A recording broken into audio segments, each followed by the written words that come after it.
Hey, everybody. Thanks for listening to Raw Knuckles podcast. Please like, follow, and subscribe. You'll love this, Knux. In my last season, I played 22 of 82 games, and I wasn't injured. Yeah, there you go. Well, all right, I just wasn't good enough, right? Yeah. You know, Pat Quinn once asked me, he said, Wally, you're so good in the dressing room. Would you go to warm up and not play the game for us? Yeah, just pay me a little extra. Right? Pay me a little extra. I'll do that. Yeah, you should have been my agent at that point. When I stepped on the ice, I never backed down, and I never stayed down. And I was vicious, and I was malicious, and I don't care. I'm alive. He's a freaking madman. Look at him going to town. Good to see you, buddy. Welcome into the Raw Knuckles podcast. Love having my former teammates, especially from that team in 1986, where we were fortunate enough to win a Stanley Cup. So that's awesome. But when I look at you as a teammate and in retirement, there is really not much you haven't done. We'll get back to that part, but you played in the NHL. You were an NHL coach. You're a broadcaster. You're president of an AHL team, coach, personal and business coach, leadership trainer, motivational speaker, VP of the NHLPA. You've done it all. So when you look back, I know probably the answer, but in retirement, what was for you probably the most rewarding thing you have done? Yeah, thanks, Knux. Great question. You know, when you list off all of those things that I've done, it feels like I can't keep a job, right? Right. Yeah. You're a pain in the ass, Wally. Right, buddy? That's totally it. No. So, I mean, I'm a guy, Knux, you know me. I'm a guy that has sort of got to know himself a little bit, and post hockey, I tend to be a today, tomorrow guy, right? Like, I don't know why that is. I don't know if that's born in me. I don't know if that's something that, the NHL or my curiosity for leadership sort of pushed me towards. So the reason I mention that is I don't spend a lot of time looking backwards. I love talking to you because we can look back and go, oh yeah, remember that, but on most of my days, I'm about, producing something or adding value to people. And I think that's what sort of, you ask, what's the most important part for me? I think it's the aspect of adding value, right? And so I found multiple ways to add value to people. Knux, you and I love broadcasting. We love TSN. I was on Sportsnet and CBC and others, and I love that. But, at the end of the day, it didn't maximize the way that I could add value to people. And right now in our life, I think Jenny and I are in a bit of a sweet spot with CEOs of companies across the world, right? Where we're helping them develop or grow their leadership team. And next, you know what? That's what I wanted as a young captain or a young assistant captain in the NHL. I wanted a mentor, to come alongside me and sort of help me get to the next level as a leader. Yeah. So, well, I guess maybe you didn't have that because you wanted that, unless you did. And I know at one point you did and who it was. But, in doing all those jobs, and you said, yeah, we love TSN. You love TSN. I don't love TSN. Okay. After being fired, Wally, because I followed my gut. And anyway, the transition from hockey, like I struggled transitioning. A lot of guys struggle. Some guys have that seamless transition out of the game. How was it for you when you finally had to step away from the NHL? And how did you prepare yourself for that day? And how difficult was it? Knux, looking back, it looks like I was well prepared, but I wasn't. I was like all of us. It's in my last year in Vancouver with the Canucks. At the end of the season, I had the exit interview with Pat Quinn, the GM coach. And I said, so Pat, another year? And he looked at me and he said, not with this team. Right? Like Okay. none of us are ready. Like we played all our lives, right? Like I don't think, you try to take all the courses and, you try to think about what's next, but our heart is still in the game. And so I was very thankful. Scott Moore at Sportsnet, sort of liked some of the interviews I did. So he put me into doing color for the Canucks for a while. And that was a great transition for me. But you know what I think drove me, Knux? It was this big thread that comes through hockey and life, and that's leadership. And I got curious about leadership. I love to read. So, I went back to school, took a master's degree in leadership business, and that just sort of fueled my curiosity. Okay, so why do some teams win and why do some teams lose when they have the same skill? Right? It's always that ingredient of leadership, isn't it?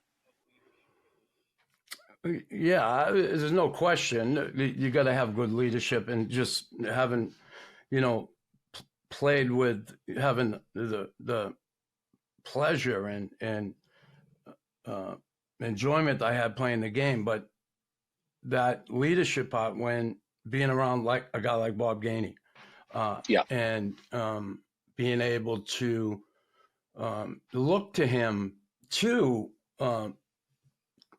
be a guy to follow and to try and emulate in ways. And it really helped me. So when you talk about that, I looked at Bob, and I'm not Bob.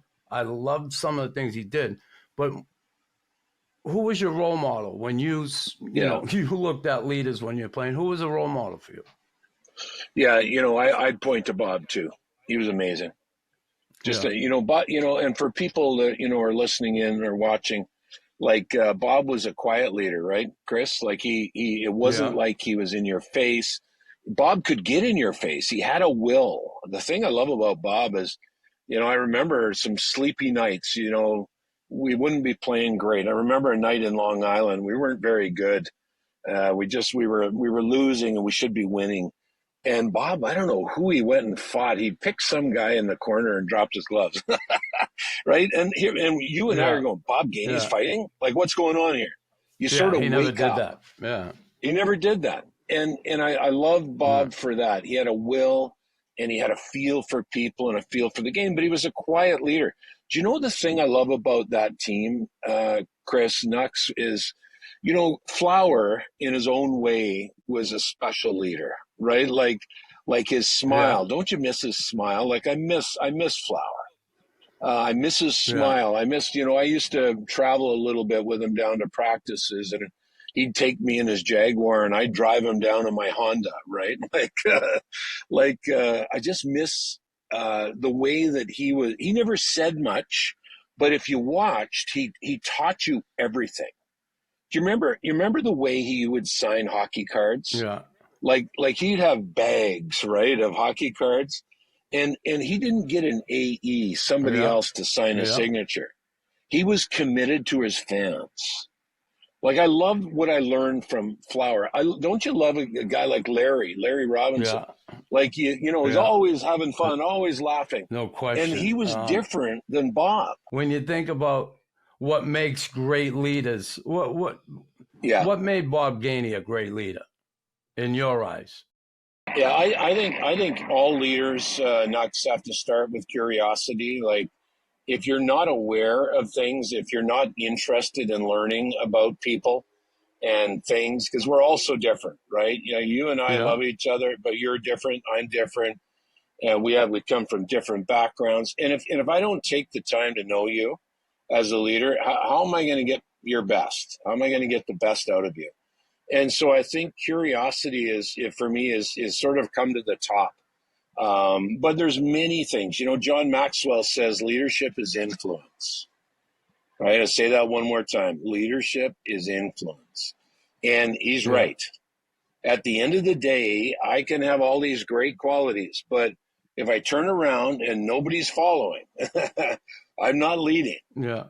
Right. Yeah. So I think that there's a real, Bob had enough intuition. Like he didn't have school smarts. He had, on work training smarts.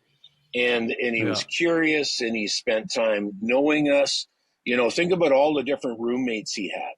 Like I remember being Bob's roommate for 5 or 6 weeks. Like that was a pleasure, right? And he would get to know all of Yeah. us a little bit. So I think the other thing, Nux, that I loved about Bob though is he knew his role, and he wasn't ever bitter, like that he wasn't on the power play, or like he fit in, like he was Yeah. part of. And yet when the team in like February that year, that we 86, we weren't very good, and we had that big meeting, like he had the self-image to step up and take those times. So leadership's a lot of things. That's maybe a few things that I saw in Bob. Yeah, likewise. And listen, you and I drafted the same year. You were drafted second overall by the Capitals. I was 231 overall, and you were 2 overall. I was proud of you, buddy. There was quite a bit of separation there. So you go after playing junior, having a great junior career. You go off to Washington. Your second season in Washington, you're named second or third season. You were named captain of the team, youngest captain ever. Were you ready for that then? And when you look back at that time, how did you do as a captain? If you could rate yourself. Yeah, for sure. First question, no. I wasn't ready. You weren't ready. I don't think anybody at 21, 22 is ready, right? Like, but I often think back, as you and I've had, in retirement from hockey, we've had time to think. And why did Abe Poland, the owner, and Max McNabb, the GM, and at that time it was Gary Green there. Yeah, Gary Green was the coach. Why did they pick me captain? And if you think about it, Nux, they were trying to transition to a younger group. They had a lot of 37-year-olds. And then number two is, and you think about this from a values point of view, for whatever reason, I sort of, agreed with the values that the Washington Capitals were trying to institute. For example, we'd go into Philly, and those days, you and I would be in a full-out brawl. And I had to score goals, I had to get assists, and I am not the toughest guy in the world. But I'm like you. If you're going to go after my guys, I'm going to go after you, right? Like I could at least take care of myself.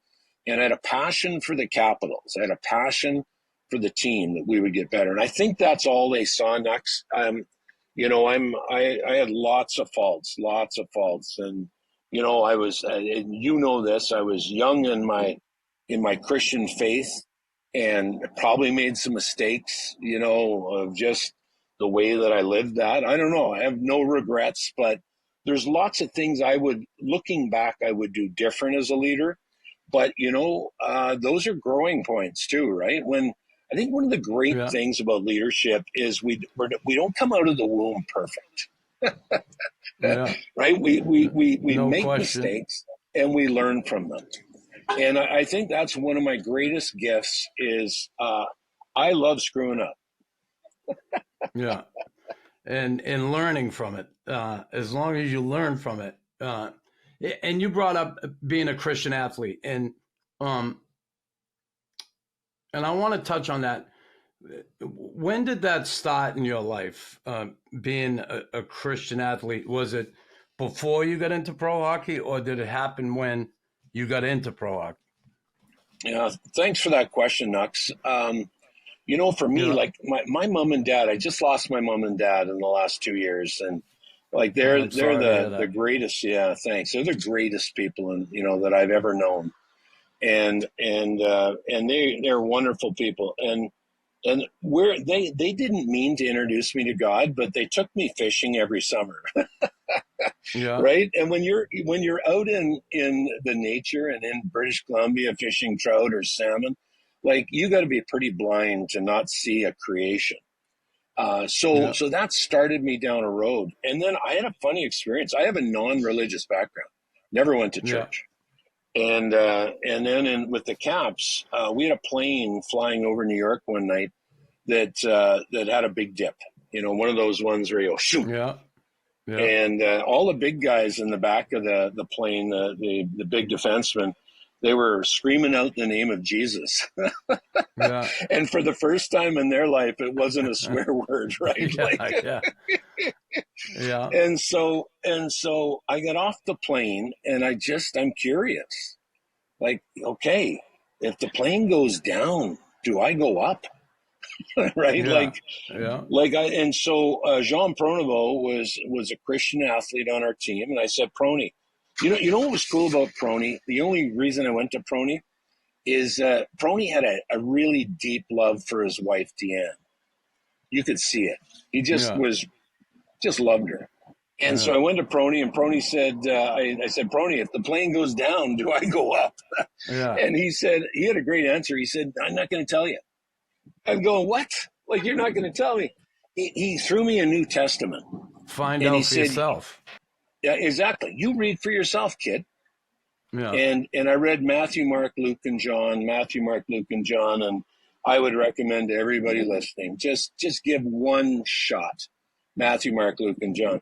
And I got confronted by the reality of Jesus, not the historic part of Jesus. Yeah. And it changed my life. So as a young professional player, you turned to God, you're a Christian athlete. And, I've talked to a few players over the years about that. And listen, to each his own. I get it. I grew up in the Catholic faith. I wasn't practicing Catholic. When I got older, I had some issues with the church. And then certainly in my latter years here, I've reconnected in a spiritual way, not so much to do with the church, but the God of my understanding. Now, I've had different conversations with different people about that team at that time. You had about maybe 5 guys that were Christian athletes at that time? Yourself, Prony, and a few other guys. Yeah. Did you, Mike Gardner? Yeah. Mike Gardner. Do you think that affected the psyche of the team? Because we heard it, and it was talk around the league, the Christians and the Lions, and it's not good for team atmosphere. Do you think it had a negative effect on that team as a whole? Yeah, for sure. If you look at output, and this is where RawKnux, I probably was, young in my faith, probably made some mistakes, right? Like I have no judgment for anybody. I don't judge you. I don't judge the players on that team, but all of a sudden they saw me different. And I don't know why. Like part of being a leader is this word, and it's a hard word. The word is credibility. And within every culture, we have different ways of showing off our credibility, right? Because credibility is interesting. Once I do what I do and I say what I say, credibility lives in your mind about me, right? I lose it. And so your perspective about me is the credibility that I have with you. And, at the time, the guys, especially the older guys in the team, Bobby Kelly and others, they had a very different context of how a dressing room should run. In the day, and I say this carefully, this, Knux, that's the way we did our business. I mean, a team meeting at the bar was 10 beers, right? Like that used to be a team meeting. And if you didn't do that, then you weren't part of the team. So I think there was a transition in Wash, sort of getting away from the 10-beer team meeting and focusing on, a lot of the Christian guys didn't. The Christian guys didn't partake in that, basically. Exactly. Like, I might have a beer or two, but I'm not. My goal was not to get hammered every night, right? And I think there was a transition that the older guys in the team didn't like to see, because that hadn't been the way they went. And there was a new transition. It wasn't just the Christian guys. It was younger players wanting to win some games. So, you know what? I take some blame there. I take some blame there. I was learning. And I think what I've learned over the years is a little bit like our relationship. I don't jam anything down your throat. I respect your Catholic background, and I respect where you're at, right? And I don't judge you. You and God have a relationship. God and I have a relationship, and that's how we're going to work. If you ever have a question, you phone Wally up and say, "Hey, I got a question." I'm happy to help. So I think that in the early days, there was a perception that went across the league that was very much different than what I thought was happening in that dressing room. If you're like me and you're going to play some golf this summer, you have to check out this hidden gem.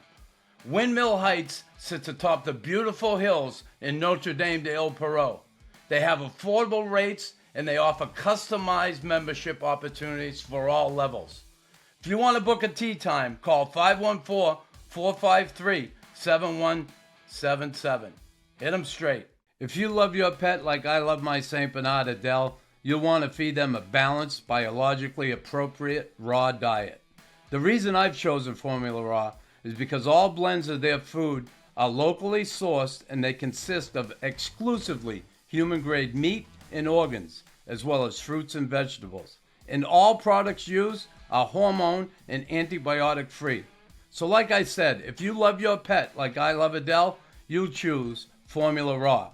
Make sure you go to formularaw.com and use the promo code RawKnux at checkout to receive 10% off your first order. That's RawKnux, RawKnux. So it's funny, and I had Stu Grimson on, Christian athlete, and just a really wonderful guy. I love Stu Grimson. You know how tough guys, they get tagged with that moniker of being a big dummy, and Stu is so far from that. He's such an intelligent, bright, well-spoken person. And he said one of the things he got questioned about all the time was, you play such a violent game, but you're a Christian. You're dropping your gloves, you're beating people up. How can you say you're Christian if you're doing that? Did you have to deal with any of that during your career? Oh, yeah, all the time. All the time. And that was the question that I got your Bible most bash, often. Yep. Right, yep, Bible sure. bash, all the... Knux, you'll love this, though. I used to go into Philadelphia, and Clark and all the guys there, I'd skate by their bench. And normally they'd tell me to F off, Walter.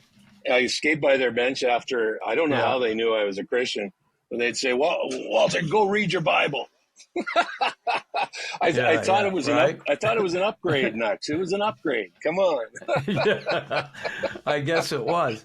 So, all right. So you have those years as a captain. You have very productive years in Washington. Your best year, 38 goals. Like, could put the puck in the net. You're great in the face-off circle. You hit like a truck. I know because I was on the receiving end.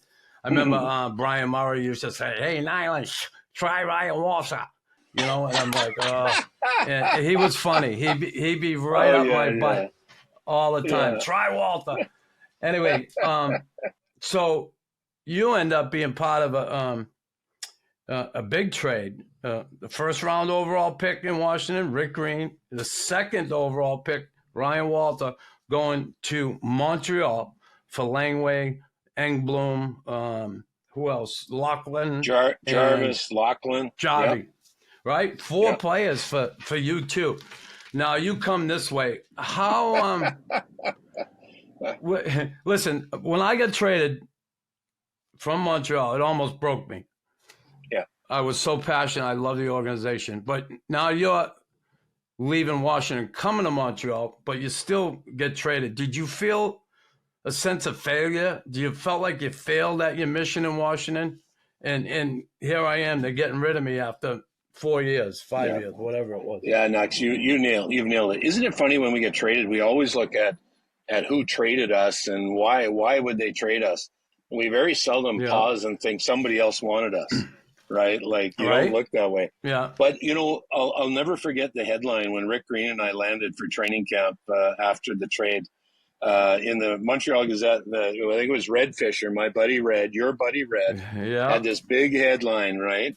Worst trade in NHL history. And that was the headline, and they should have had a little byline: "Welcome, Wally and Greener," right? Yeah. Like, oh my goodness. So Knux, it's a signature piece that I talk about with leaders now. Words count. And for the next month, I completely lived the headline. I underperformed. I had to learn about my own mental toughness. I had to learn how to shift my thinking. And I think that for me is the great gift that professional sport gives to professional business. And so Jenny and I are coming out with a new book. You're going to love it. It's called Breakout. And it's on the 6 mindsets that actually deliver the performance that we have at any point in our life. And I just really learned some lessons there. Boy, I took it all in. All of a sudden, you know, I'm happy to be in Montreal, but not really, because I hadn't finished my job in Washington. And I knew I was under a lot of pressure in Montreal. You know, one of the great gifts that Montreal gave me early on, Knux, you know this, is Flower. Guy Lafleur was my roommate for the first couple months.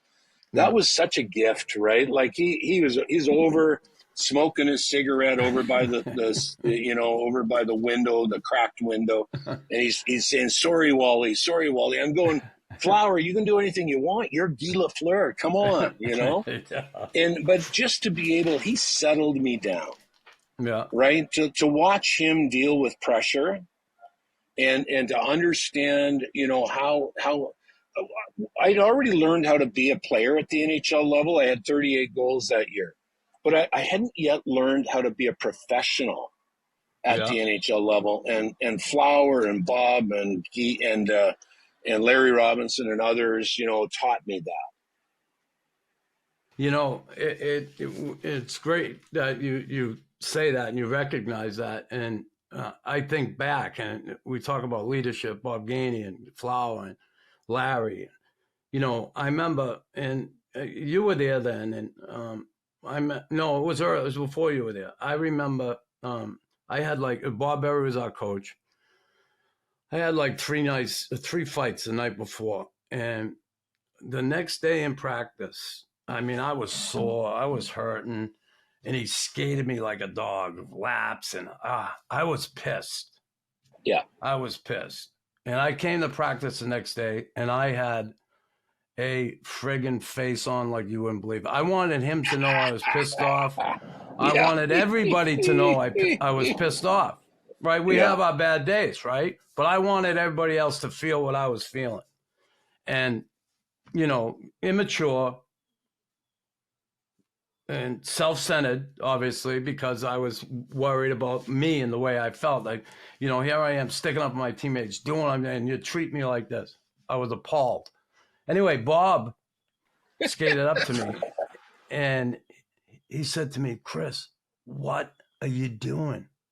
I said, I'm fucking pissed off. You know, last night I fight 3 times. He skates my ass off like that.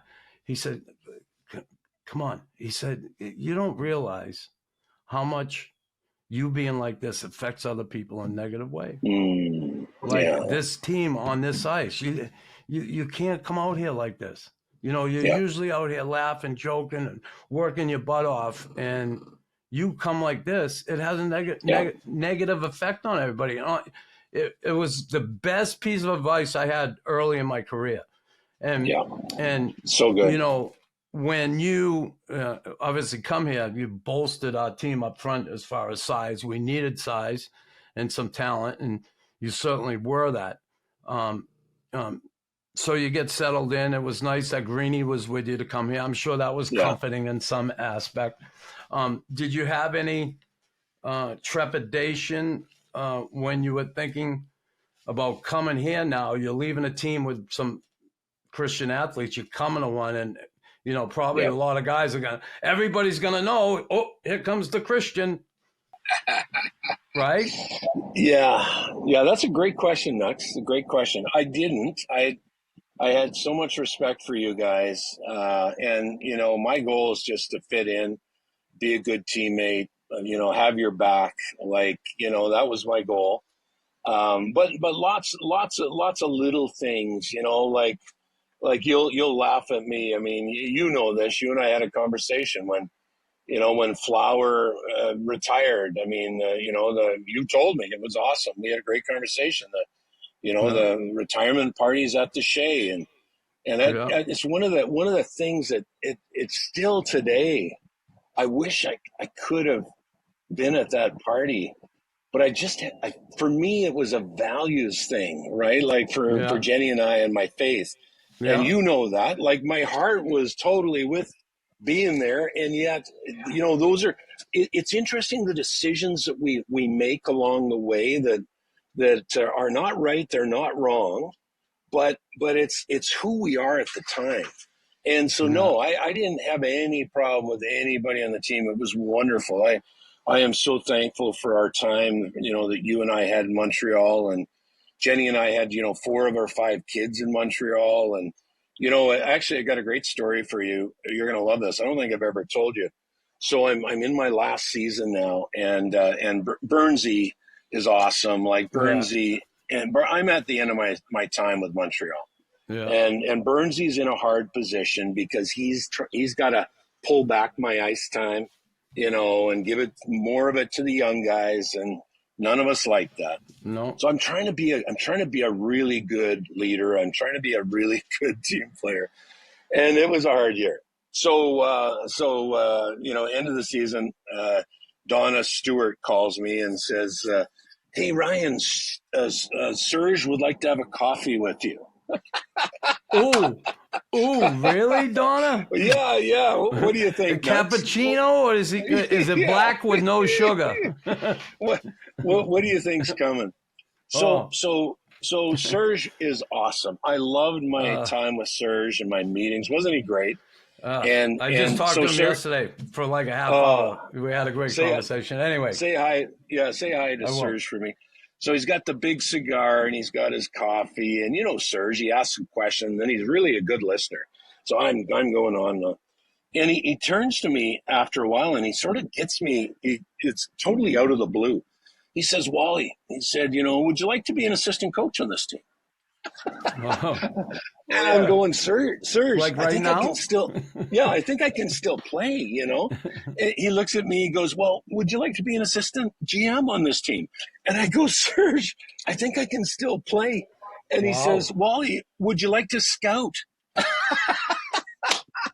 and I said, "Serge, I think," and then it hit me. Okay, got it. And he said, "Where do you want to play?" Yeah. And Nux, I was one of the nobody knows this, but it was one of the great gifts that Serge Savard gave my family.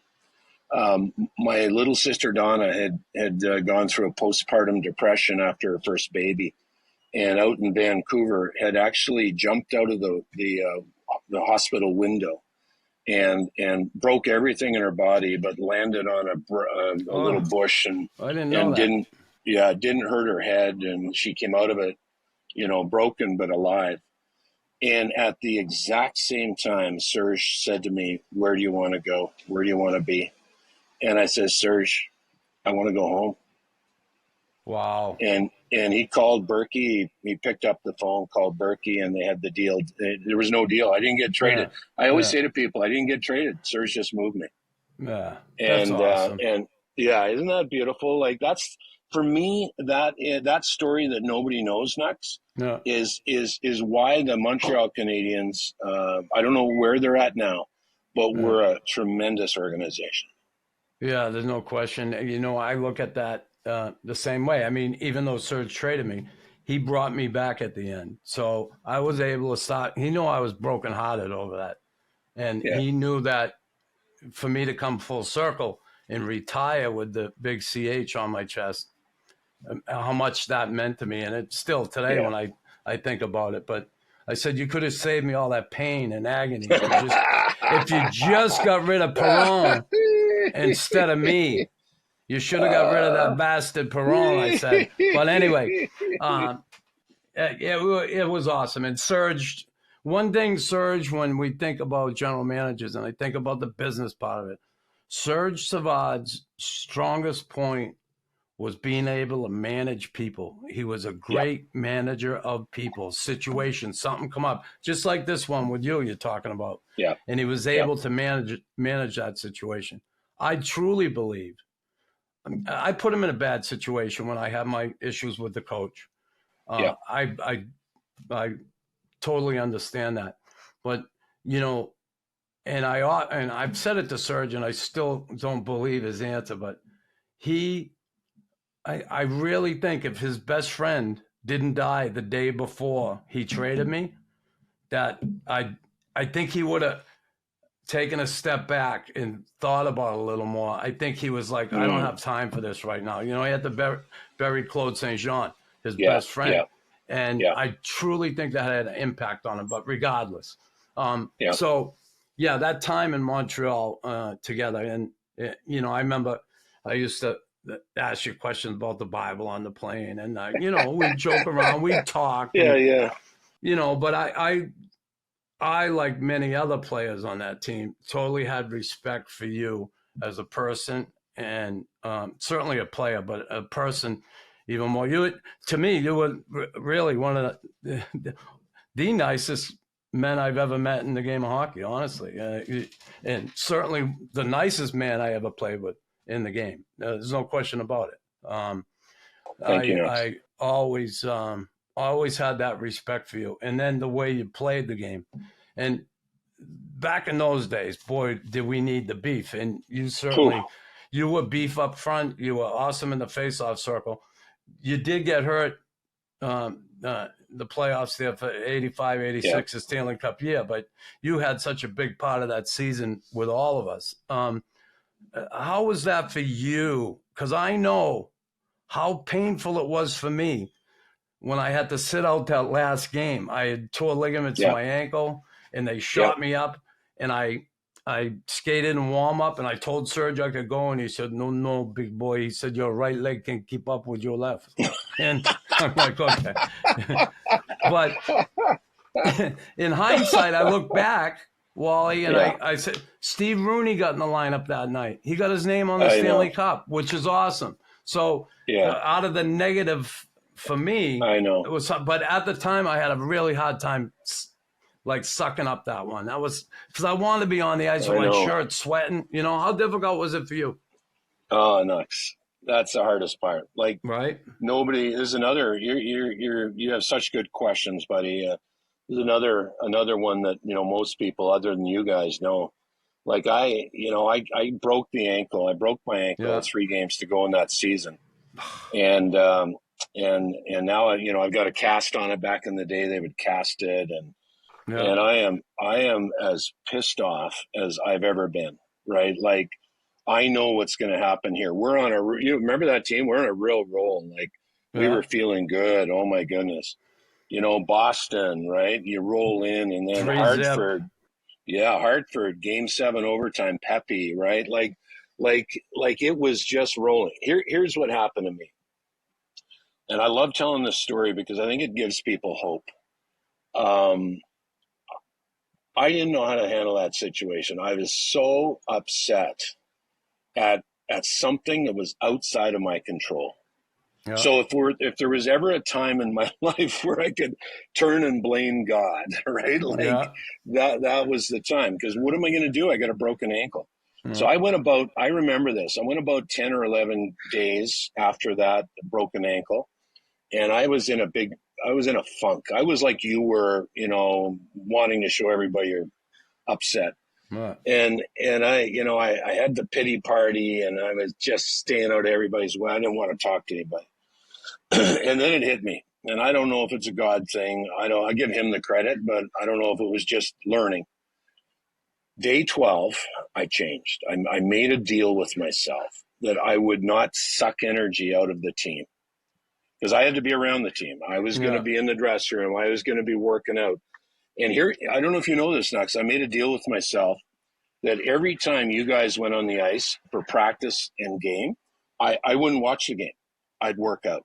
Yeah, you're on the bike. So I went on the bike, and remember the old days? They didn't have anything. I had a broken ankle. I couldn't ride, so I turned the bike upside down, and I rode with my arms. Like I was Popeye. I was huge. Yeah, you were huge. You were always big. I mean, lean, but I was bigger, beefy. Yeah, you did. You got big.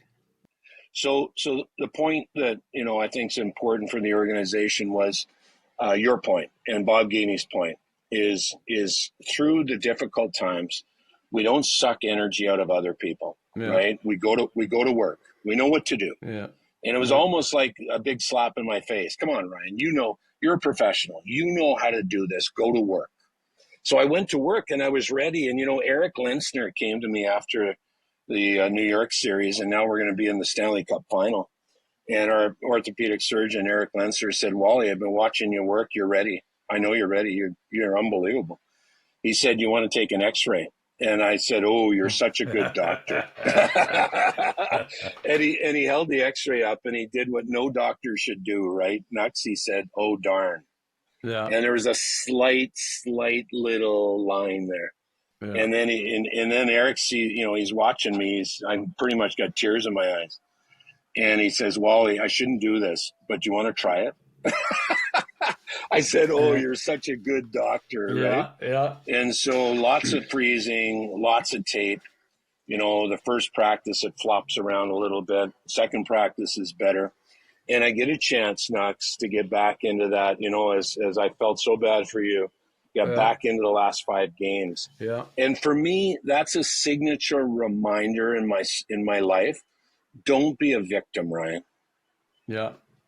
Awesome. Nothing good happens when we get into the pity party and we become a victim, right? Go to work. We know how to do this. You stuck with it. It paid off. You got in those last 5 games, which obviously we end up winning that series in the Stanley Cup. Just an incredible time in our lives. And I always feel bound together forever to that group of guys. I just, when you share that common goal and you achieve that goal, it's an awesome feeling. And I miss that whole group. I'd love to be able to get them back together at some point. So that'd be fun. Before you head to Vancouver, your work wasn't done in Montreal, and you faced the team we beat again, and Knuckles wasn't there. And God, I was pulling for you guys, but 88, 89, you play the Flames again. And listen, you had a cup, okay? But can you imagine if you didn't and you go that far and you go and you lose it? Like I look at the Habs a couple of years ago, they go all that way and then you get to the end and you lose it. What a terrible feeling. And the first time you get there, you think, oh, I'll be back. It's really difficult, right? How difficult was that to swallow that pill there in 89 when the Flames come back and beat the Habs? Yeah, Knux, hardest thing in my career. If you'll allow me one regret, I've got many. I don't focus on them, but that was the biggest regret. Game 3, we win in double overtime, and 2-1, right? 2-1. You scored, 2-1, right? Yeah. But Richer gives me this beautiful little, puck in the crease thing, and I, it's funny. I always say to the people in Calgary, I was in the crease. Anyway, so it goes in. We win 3, game 3. And, Knux, in my life, and I think you agree, anytime you can get into a game 4 of a Stanley Cup final or of a best of 7 series is the key game. So all we had to do, why do you say that? Well, why because, do you say it's a key game? Because you go up 3-1. If you win game 4, we go up 3-1. If we lose game 4, we're tied 2-2. For me, that's the pivotal point in a best of 7, right? Yeah. And so the foot, whatever. I don't know if we were happy with ourselves, but the foot came off the pedal just a little bit in game 4, and they were PO'd. Their foot went down, and they beat us in game 4. Game 5, Game 6, and that was the I don't even want to talk about it. It was, the biggest disappointment in my professional life. Yeah, I guess. So, all right, your days Montreal are over. You go to Van, and how was that? I guess the end, dealing with the end, coming that last year, and then knowing that there's no more training camp next year, no more coming back to win hockey games. Well, how difficult was it for you to know that that's it? First of all, I want to thank Pat Quinn and Brian Burke.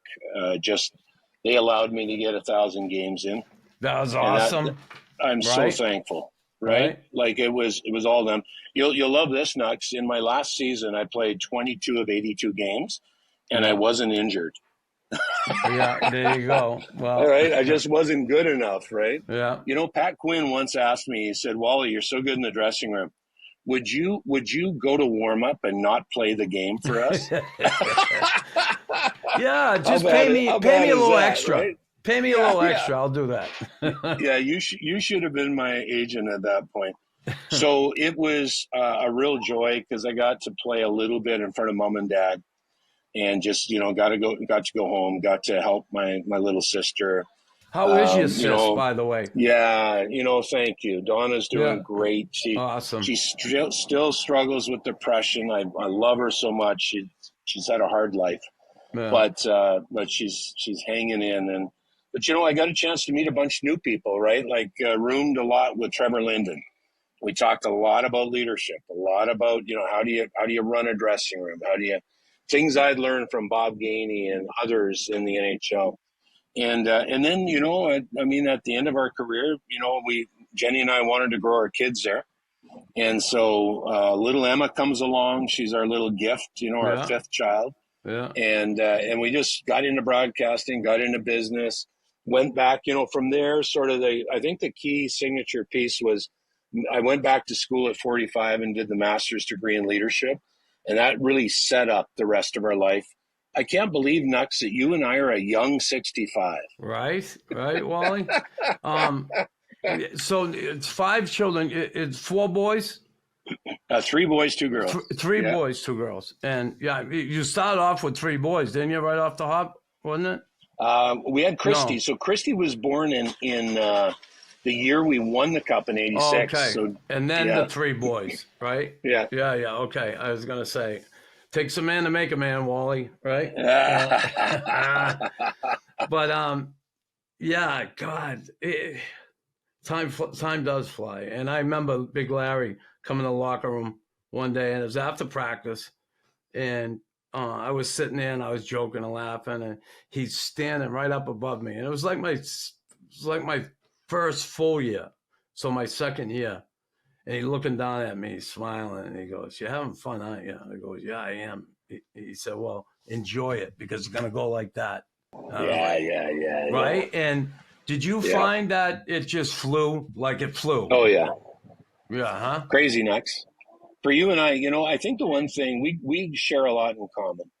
The one thing that I love about you, and many things, but is passion. And you and I are passionate people, and when we have a cause or a team, right, we personalize it, we take it on, it's ours. Yeah. And I think that's what I really look back and loved about the NHL. But what I didn't love is how quick it went. Yeah. Like it was, boom. All of a sudden I'm in Pat Quinn's office saying, "So another season, Pat?" And he goes, "Not with this team," and that was it. Right. And now the rest of our lives come. And I'm so thankful. I'm thankful, for all of us and for all of our transitions. And, you look at a guy like Larry Robinson, I'm amazed at him. Yeah. Like he's been, a coach, assistant coach, helping organizations for like 100 years now. Yeah. And his energy to keep doing that has been amazing. So, yeah, goes quick. I was just with Larry a couple of weeks ago. They have a concert out here every year, and the Starlight Foundation, and I went out with Larry there, and We watched a concert. Rick Green was with us. We had a nice time. It was great to see those guys. And it's crazy. When I came in, I looked at Larry as an old guy, and I think he was 28. He was 28. I mean, he's an old man, right? He's old, right? Oh my God. Now, this is a story I remember distinctly. We're in the Boston Garden, and I'm on the bench, and I see you in the face-off circle. You go up against O'Reilly, and you end up in a fight with him. And you drop the gloves, and all of a sudden you let up on him, and his shoulder come out of the socket. He screamed, right? Tell the story. Tell the story if you can for our listeners. Yeah, and this is incredible because I think I would have I would have taken advantage of it. Well, I think please, I don't know. There was always honor. Yeah, but you were a guy of honor. You would have done the same thing. Terry, I mean, one of the toughest guys in the NHL. For sure. And I always had a lot of respect for him. And let me just say this before I forget to say it. If you ever see Terry, I don't know how to get a hold of him. I would love to connect with him and just share, life a little bit because, he's been through hard times too, like you and I. Yeah. Here's what happened. So it was a bit of a funny story. Like we're in the last game of the season, as I remember it, and we're going to play Boston. How many times in the 80s did we play Boston in the first round? It's crazy. Like you and Jay Miller, how many times did you two dance? That was unbelievable, right? So we're in Boston, the last game of the season.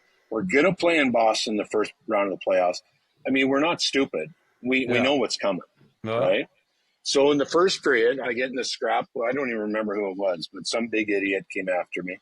Second period, another big monkey came after me. So I've already got 2 scraps. And now what happened was my shoulder got hit by one of the players and my stick turned and hit Terry O'Reilly in the top of the head. Yeah. And he didn't have a helmet on. You did that on purpose, he said. Yeah. And he looks at me and he goes, "Wally, we got to go."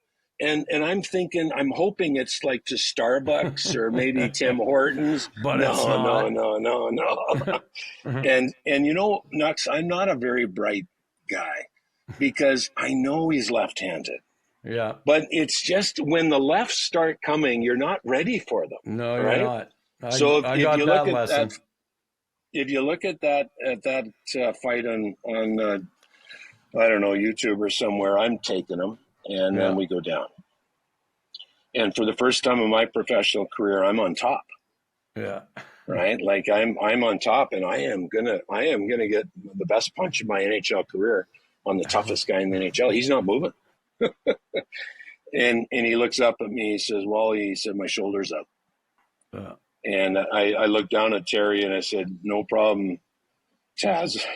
I'm tired anyway," right? And so I got off him. Now, so there's honor in our game. But, here's what happened. I don't know if people know this, is about 2 years later, Nate Greenberg, you remember him? He was a PR guy from Boston. And I know this story, Nate, but you got to tell it. Yeah. And he calls Jenny and I. He calls me on the phone and he says, "Ryan, Friday night, I've got tickets for you and Jen. You're coming to Boston Friday night." And I go, "What? The Canadians traded me and they forgot to tell me?"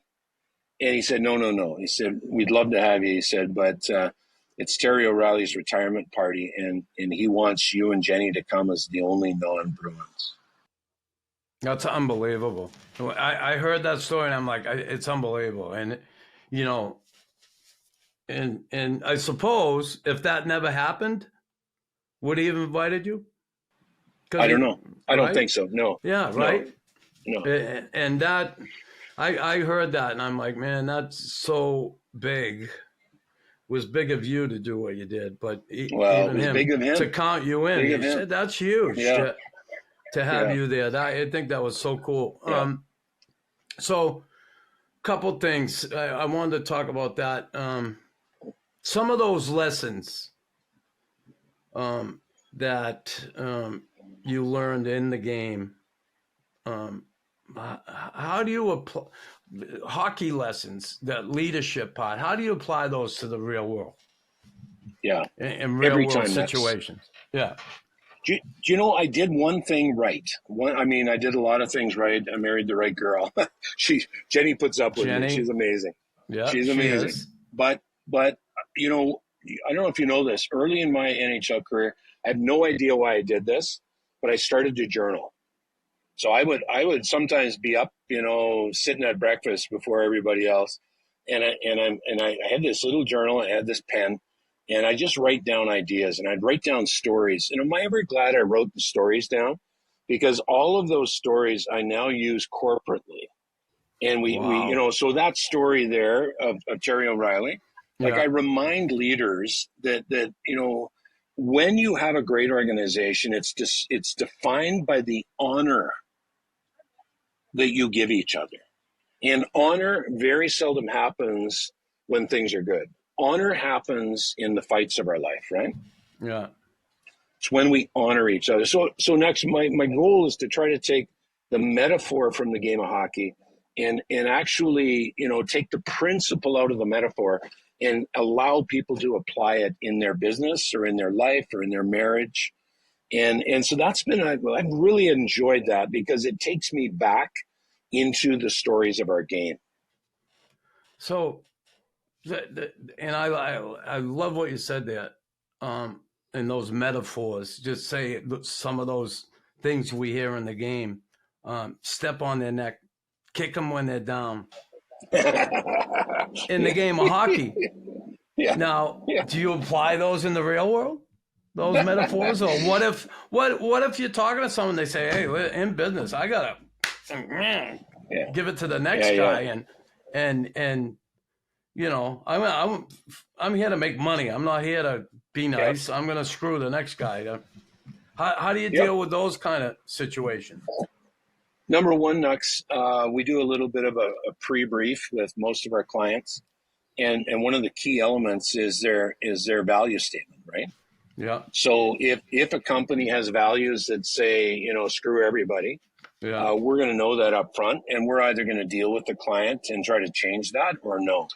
Because what most organizations know, and what NHL teams know, and what companies know, is short term is screwing everybody and screwing your employees and turning the gun.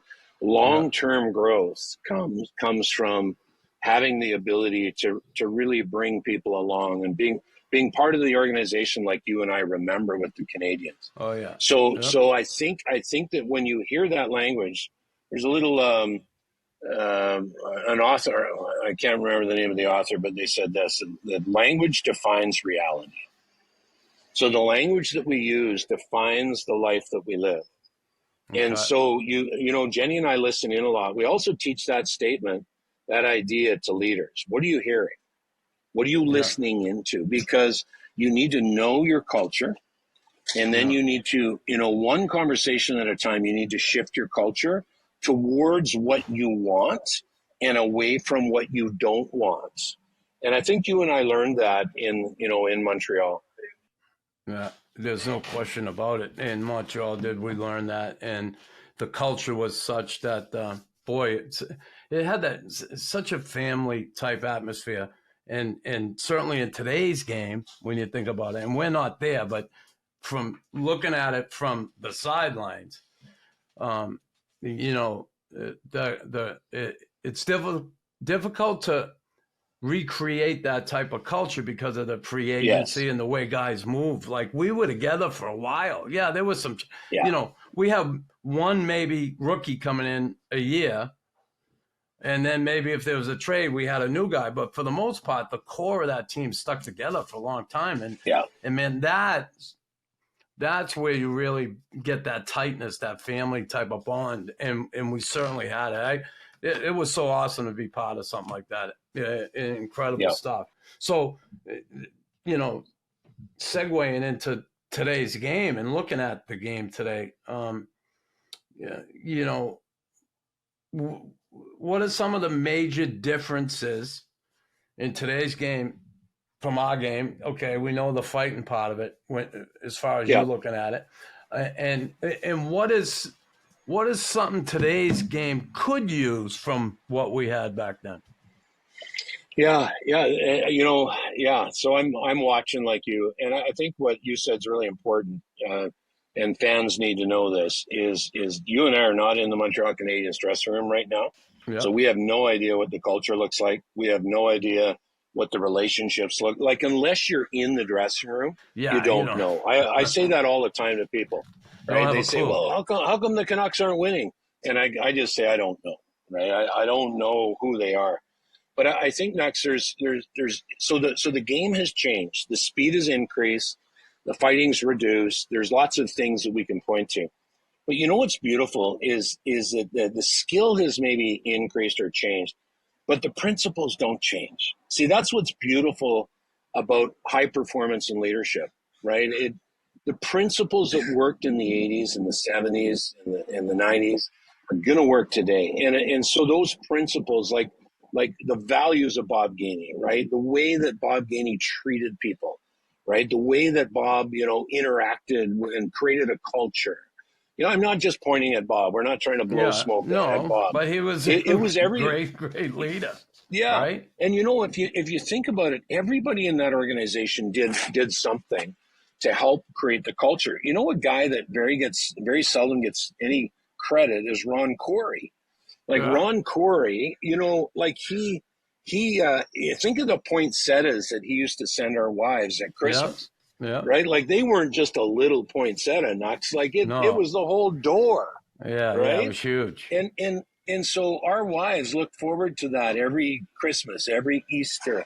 Like it was, if they were going to do it, they would do it right. Yeah. And I think that the way that they took care of our wives and our families was an indicator, right, of how they're going to take care of us. So I think my point is that those principles, glean the principles. Yes, the game's changed, but people haven't changed that much. I mean, yeah, there's woke this and there's this, but the core heart of man has not changed. And those are the things that I think that should be focused on, independent of who you are in a dressing room today. Hey, let's think of this for a minute. Look, we saw the salary structure and the way things were back when we played. We didn't get paid a lot of money. We were doing a hell of a lot better than Rocket and John Bello and them. But compared to today's game, the salaries are different. Do you think, looking at today's game, that, I mean, I get it. Like some guys, they have such great careers. They get to that 27, 28, and they get a 7-year contract for this crazy money. And maybe 2-3 years later, the wheels kind of start to fall off and the team gets stuck paying this money, right? Do you think today's players, they get paid, they get too much too fast, and that has a negative effect on them maybe in some way? Maybe next, yeah. You think because remember how we had it was like you're clawing and digging for every dollar in your contract, and I'm not saying these guys don't deserve it. It's the salary structure and stuff today, and fine, get the money, I get that, but do you think some of them get it too much too fast and it hurts? Yeah, maybe. Yeah. Maybe for sure, but maybe that would have happened when you and I played too. I mean, who knows the heart of man? I'll give you a fun one. I'm sitting outside here of Harry and Sons. My buddy Troy is my barber, and he's a good guy, and he loves hockey, and he loves the Oilers. And he said this to me today, and maybe this is where you're going. He said, I can't imagine living in a world where Connor McDavid doesn't have a Stanley Cup ring. Think about that. Yeah. But here's maybe the best player in the league today. And will like the other thing I wonder, Knux, is in the construct of teams. I think sometimes organizations, for whatever reason, they don't mean to, but they actually teach young millionaires how to lose, not how to win. And right? How do they do that though?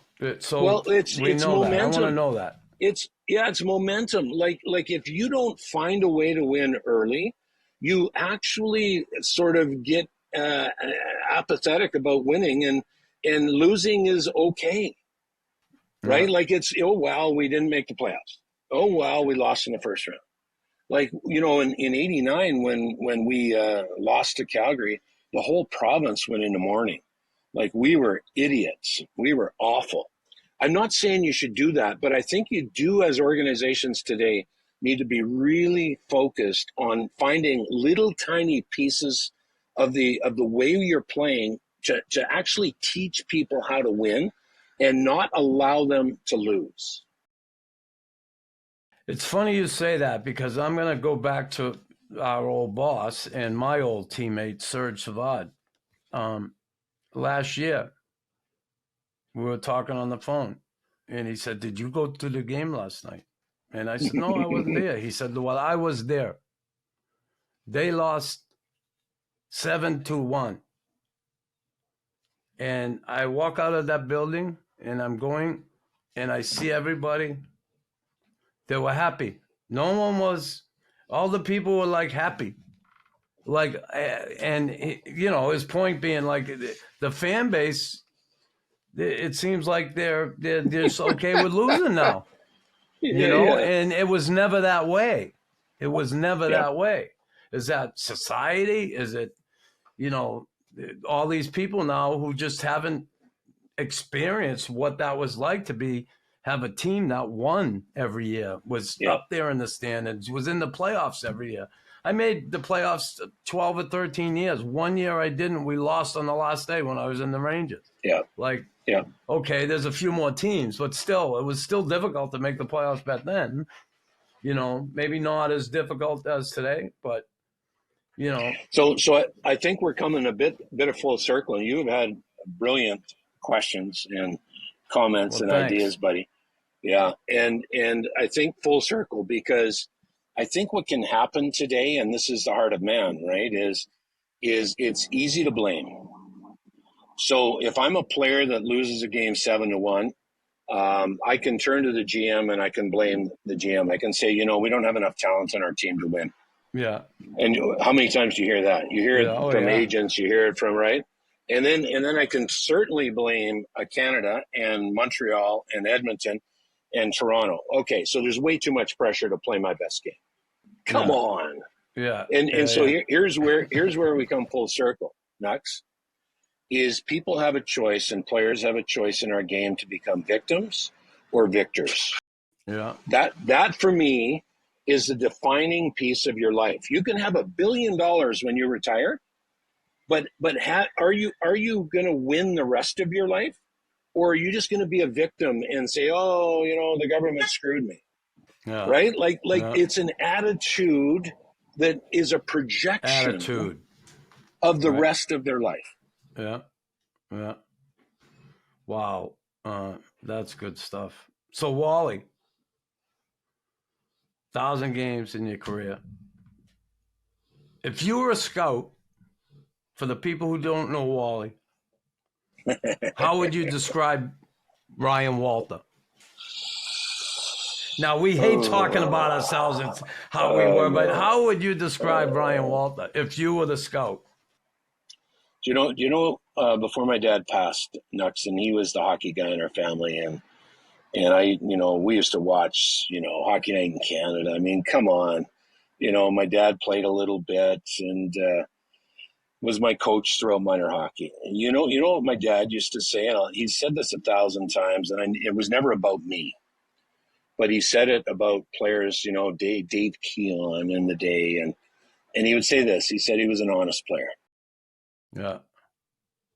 And I think that's probably what I wanted to be. If you know, there's this, you know, the scouts will, you know, let's say you got a scout up in Chateauguay and he's looking at a player, and scouts, and, you know, the hockey lingo uses this term. And basically, I love the term, but it's not flattering. And that is, you know, he comes to play. He comes to play. I like that. Honest player, and he comes to play. and we're going to wrap this up shortly. I'd be remiss if I didn't ask you. We're talking about leadership, and we talked about Bob Gainey being a great leader. You were a great leader on the ice, and a great teammate. What coach, when you look back in your career, was a great leader? Because some of them aren't. Let's face it. They might be coaches, but some of them aren't. And are coaches just important as leaders as players are, or not so much? Yeah, totally. The whole organization, like Chris, what we love with what we do now is it's leadership capacity. We don't grow the leader, the one guy at the top, right? It's the leadership capacity of the organization. So I remember with the Canadians, I mean, at one point, I think Bobby Smith had been a captain, I had been a captain, a whole bunch of guys. You were a leader. There throughout the organization, we had about 6 or 8 guys that had a letter on their shirt at one point. And so it's the capacity of leadership in an organization that really helps. Absolutely. So my favorite coach, this, Knux, we've talked about it, was Jacques Lemaire. Yeah. And Jacques and I just got along so well. Like I was always curious, and I wanted to know why. And Jacques he would was one tell of those you, guys. Right? Yeah, like he could tell you why. And Knux, what hit me the other day, I'm talking to somebody, and I said, in '86, when we won that Stanley Cup, I give Jacques Lemaire the credit, and I'll tell you why. I'm not taking anything away from Jean, but I'll tell you why. Because years before we ever got in the Stanley Cup final, Lemaire drilled us to be stick on puck. Yeah. Do you remember that? Yeah. Every single practice. Yeah. He said, get your hit, but don't let the puck go by you. Get your stick in the passing lane. I watch hockey now, Knux, and I tell people, that's why they lost. Yeah. They got how many hits? They got 25 hits, but the puck went by. Yeah. And so what I loved about Lemaire is he had dissected the game in his mind into a place where he could tell us why. Right? Like, do this, get your stick in front of the puck. And so I go, well, Jacques, like, what the heck? Like, why? How come I can't get the big hit? He says, well, he get the hit. He said, but take away the pass first. My favorite coach. Yeah, me too. And what you're saying right there, I can give you 3 quick instances. He took me down the net. Like Claude Rael worked with me, fundamentals. He was incredible. I love that man. Loved him. And Lemaire came in and he helped me refine things. And he would bring me down the net. He'd put like 25, 30 pucks there. And he'd say, okay, forehand, backhand, forehand, backhand. And why are you doing this, Chris? Because you're going to be in front of the net in the game, and they're going to be rebounds, and you're going to have to get the puck up over the goalie. He's going to be down. Yeah. Okay, thank you for telling me that. Then he'd take me in the center ice circle, and he'd make me react to the puck. Forehand, backhand, pass it to him, right? He said, why are we doing this? Because you have to be able to pivot good. You got to be able to take a puck on the backhand, on the forehand. Great. And then he'd say, how long do you think you have the puck on your stick in a game? And I'm like, I'm there about a minute. He go, what? A minute? Think about it. I know, okay, maybe 30 seconds. He said, no, not even 30 seconds. Yeah. He said, if you're lucky, 10 seconds. If you're lucky. Wow. So, and he said, the reason why we do all these drills every day is because I want you and everybody else to be more comfortable with the puck all the time. And everybody always look, why are we doing this? Because we sweat more when we do it. And it's harder to carry the puck.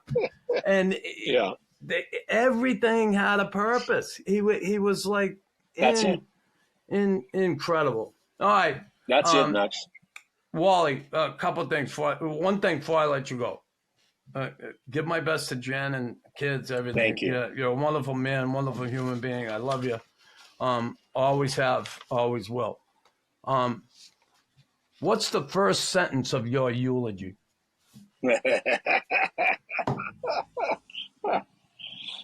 Oh, Knux, you're the best. I want to leave the life honoring my Savior and adding value to people. That's cool. That's cool. And you have added value.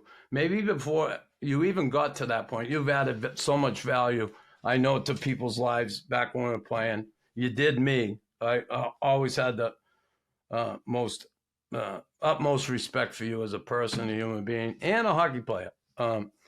First and foremost, though, as a person, human being. And you're a wonderful guy, and I appreciate you coming on RawKnux. And you know who I was with last night?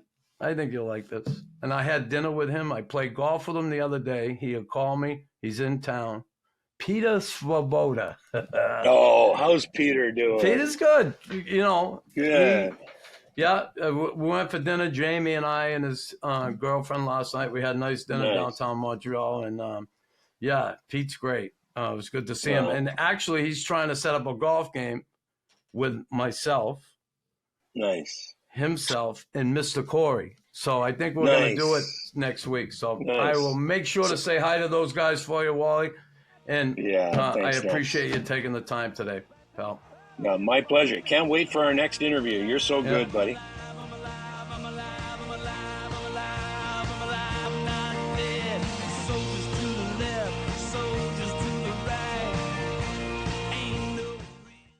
Hey everyone, thanks for listening to the Raw Knuckles podcast. Don't forget to like, follow, and subscribe.